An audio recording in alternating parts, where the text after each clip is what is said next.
Bienvenue à toutes et à tous, je suis Marius, j'espère que vous allez bien. Aujourd'hui, je vais vous parler de Halloween Havoc, le PLE de NXT. Et franchement, il y a pas mal de choses à dire comme d'habitude. On parle d'NXT, et vous savez que NXT, à chaque fois, c'est une dinguerie. Et franchement, ceux qui disent le contraire, je ne les comprends pas du tout. Mais passons.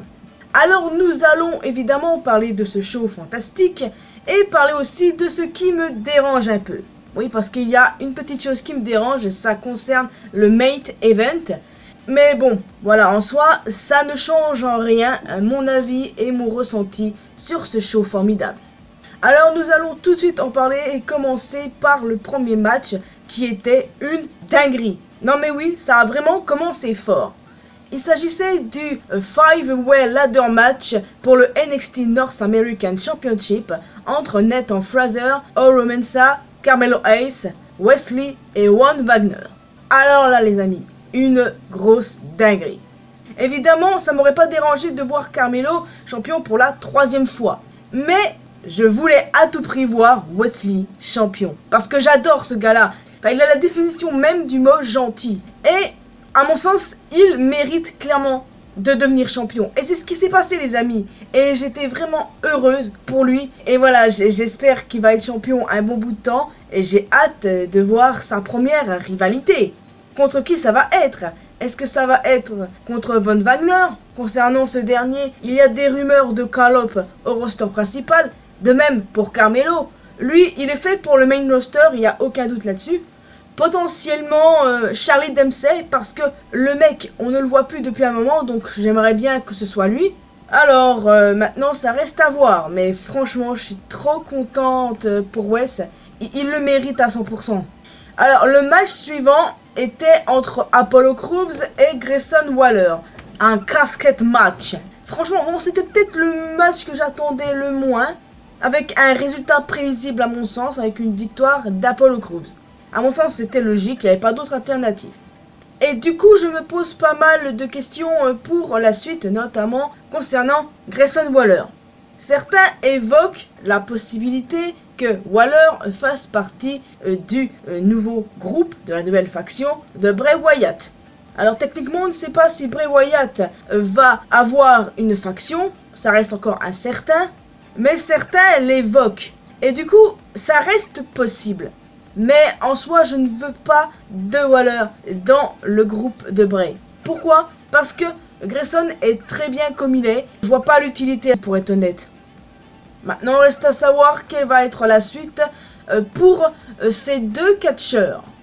Le match suivant, un Wipe on Wild match entre Roxanne Perez et Cora Jade. Avec une victoire de Roxanne Perez. Et franchement, ce match était tout aussi une dinguerie. Franchement, oui. Maintenant, reste à savoir si leur histoire est terminée. Je pense que oui. Dans tous les cas, j'ai super hâte de voir la suite concernant ces deux femmes. Avant de passer au match suivant, il y a eu Shotzi et Quincy Elliott qui sont venus sur le ring parce que ce sont les hosts d'Halloween Havoc. Nous avons tous les ans des hosts. En 2020, c'était Shotzi, nous la retrouvons là. Et l'année dernière, je rappelle, c'était LA Knight et Grayson Waller. Bon, maintenant que ceci est dit, on va avoir un Shotzi contre Lash Legend mardi, du coup demain. Et j'ai hâte de voir ce que ça va donner. On a ensuite retrouvé dans les coulisses le Kism. Je sais pas si ça se prononce comme ça, le groupe de Joe Gacy.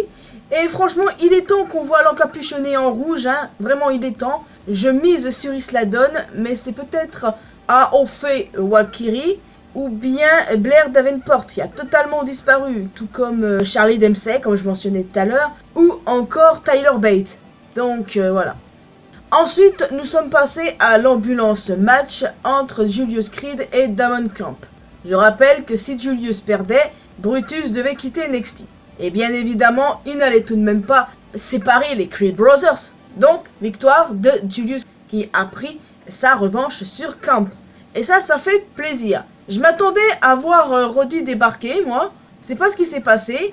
Mais bon, je m'attends à le voir dans les prochaines semaines, personnellement.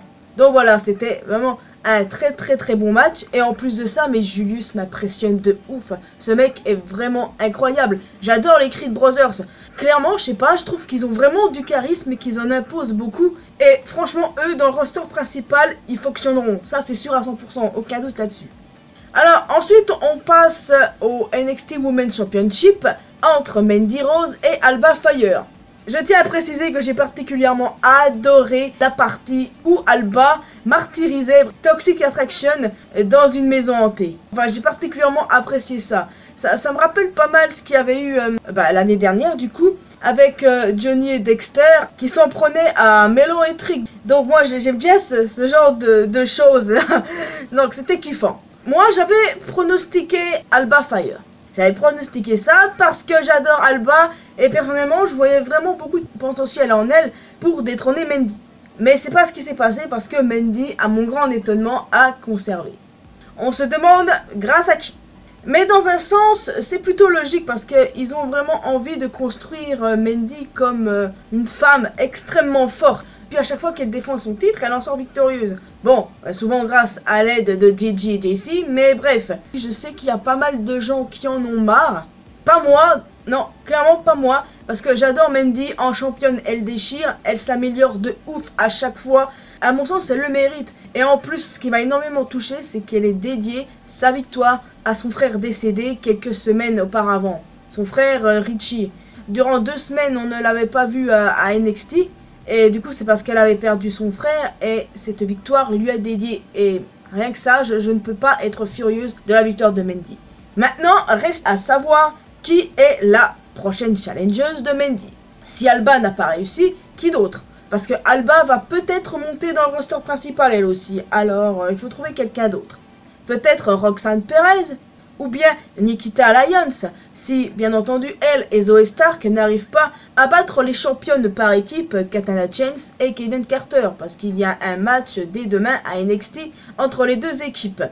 Alors je me pose des questions, est-ce que Nikita et Zoé vont arriver à battre les championnes par équipe ou bien est-ce qu'elles vont perdre? J'ose espérer qu'elles vont perdre, donc du coup peut-être que ça va être Nikita, puisqu'on a déjà eu Zoé contre Mandy, alors peut-être que ça va être Nikita sur ce coup-là. Et ensuite, le dernier match de la soirée, le Triple Threat match pour le NXT Championship entre Bron Breakker, Ilja Dragunov et JD McDonough. Alors, personnellement, j'aurais voulu voir Dragunov gagner. Mais j'avais pronostiqué Breakker. Pour une bonne raison, parce que je pensais que Theory allait débarquer. Parce que c'est ce qu'il a fait au NXT dernier. Donc je me suis dit, bon, il va venir, il va cacher sur le champion, comment ça va se passer? Mais en fait, non, ils nous ont bien niqué, il n'est pas venu. Breakker a conservé. Bon, d'accord, c'est ce que j'avais pronostiqué, donc on est bon. Mais pour être honnête avec vous, ce qui m'a pas plu du tout, c'est que le pin était sur Dragunov.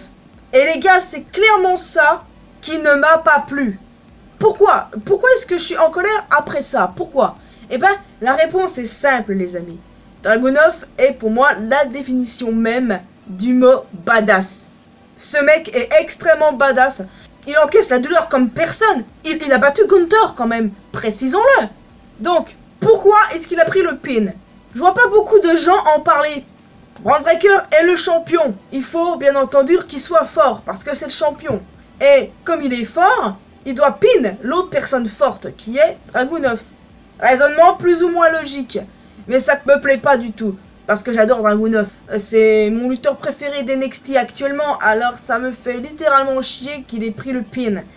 J'aurais préféré que ce soit McDonough. Comme ça, Ilja serait resté fort et tout le monde aurait été content. Mais bon, je vais pas en faire tout un fromage comme on dit. Ça s'est passé, écoutez. Nevermind, hein. Mais bon, maintenant je me pose la question. Qui sera le prochain challenger de Breakker? Je continue de penser que Dragunov doit toucher impérativement ce titre. Même s'il est aussi prêt pour le main roster, je l'avoue. Parce que peu importe, hein, qu'il reste à NXT ou qu'il aille au main roster, le mec il va nous faire des dingueries. Et franchement, je peux déjà imaginer pas mal de matchs de rêve au roster principal, notamment contre Sheamus. Et franchement, ça peut être que des dingueries. Donc, il faut pas aussi oublier que Theory est dans les parages et je le trouve beaucoup plus crédible s'il cash in sur Breakker que sur Roman. Parce que sur Roman, on abandonne de suite, hein. Mais pour Breakker, s'il fait son cash in et qu'il réussit, why not? Clairement, ça ne me dérangerait pas du tout. Comme ça, après, il pourrait rentrer en rivalité à Dragunov ou un autre babyface. De toute façon, on verra comment ça va se présenter. Alors oui, vraiment un excellent NXT comme d'habitude. Il n'y a eu aucun mauvais match.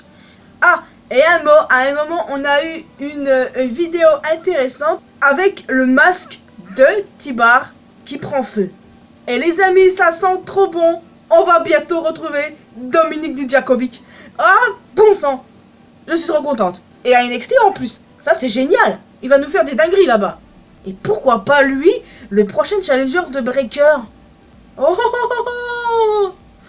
Dans tous les cas, les amis, je suis excité de voir la suite avec lui. Parce que c'est un lutteur que j'aime beaucoup et qui est grave sous-estimé. Et comme on a retrouvé LA Knight, on va retrouver Dijak. Et ça, c'est super. Vraiment. Je suis trop contente.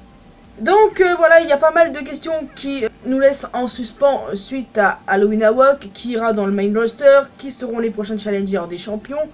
En tout cas, on verra tout ça en temps voulu.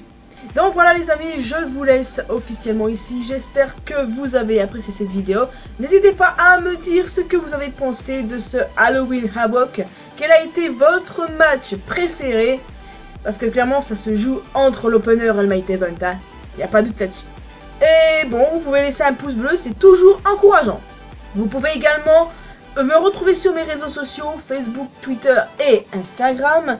Vous pouvez aussi rejoindre la communauté mariusienne sur Discord. Et le plus important, abonnez-vous à cette chaîne, également à ma chaîne principale, pour qu'on puisse se retrouver dans une prochaine vidéo. Portez-vous bien les amis. Ciao!